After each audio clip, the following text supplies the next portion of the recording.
It's time for story time with Show and Tell. Welcome to the Time Treadmill. I'm Ron, and these are my sweaty thoughts about Doctor Who.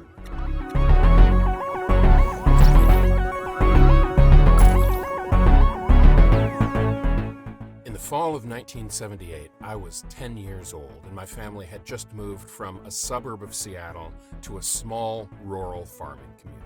I had no friends, I knew nobody, I didn't know the area, I was brand new to everything. And I spent a fair amount of time just wandering around exploring this small town. Now, when I say small town, I mean that at that time there was basically one street. Of course, there were other residential streets and everything, but in terms of the city itself, there was one main street that had all of the shops, all of the restaurants. That was 100% of the town. And about halfway down the street, there was a drugstore. I went into that drugstore looking for comic books, and I found something entirely different. I did find comic books. I was 10 years old. I love comic books. I'm over 50 years old. I still love comic books, but that's a different story. This story is about me finding a spinning book rack and discovering Doctor Who. I had never heard of the program. Remember, this is 1978. This is well before the internet and worldwide media and all of those things. And although Doctor Who was huge in the United Kingdom and various other parts of the British Empire, in the United States it was virtually unknown, and certainly to a 10-year-old. But there, on the spinning book rack, was a set of 6 books of Doctor Who.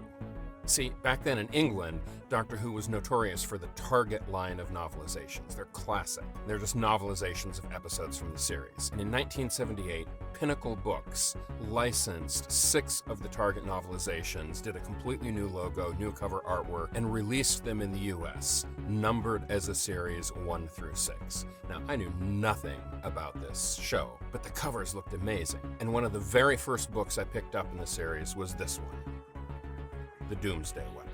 Now, if you were paying attention to the opening credits, you may wonder, what does the Doomsday Weapon have to do with Colony in Space? Well, of those 6 Target novelizations that Pinnacle Books picked up, they changed the titles on 2 of them. They changed Colony in Space to The Doomsday Weapon, and they changed The Terror of the Zygons to The Loch Ness Monster. But I looked at those books and I was fascinated just reading the descriptions. I wound up buying all 6 of them and read them back to back. At the time, I had no concept of regenerations, different doctors. I knew nothing about the history of the show. But these books sucked me in. As a 10-year-old, I was right there in the perfect demographic. I read these books voraciously, and that's when I started to learn about the history of the show and digging to try and figure out where I could watch it. And it wasn't showing on any of the PBS stations in the area yet. It was a little bit too soon with that. It was just on the cusp, and my only opportunity to see the show was on a UHF channel out of Canada, and I couldn't even see the picture. I remember finally, I found out where it was going to be broadcast, and I tuned into that channel and I fine-tuned, and through the snow, I could kind of maybe sort of see a picture, but I could hear it. And I listened to my first Doctor Who episode, was absolutely hooked, and I've been there ever since. That was more than 40 years ago. And that day, in that small town, in a community where I was completely lost and adrift, I found a home and a comfort in Doctor Who and those books. And this story that I started today, that was one of the key stories. Now, the very first book in the series, the one I read before this one, well, that was, you know what?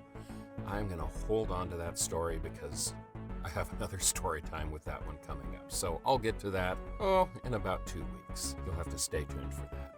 As for the Colony in Space, well, I'll start talking about it tomorrow. There's some pretty significant big firsts in it, but I'll leave that for another day. And until then, as I always say, stay home, stay safe, be kind, be patient, and I will see you tomorrow.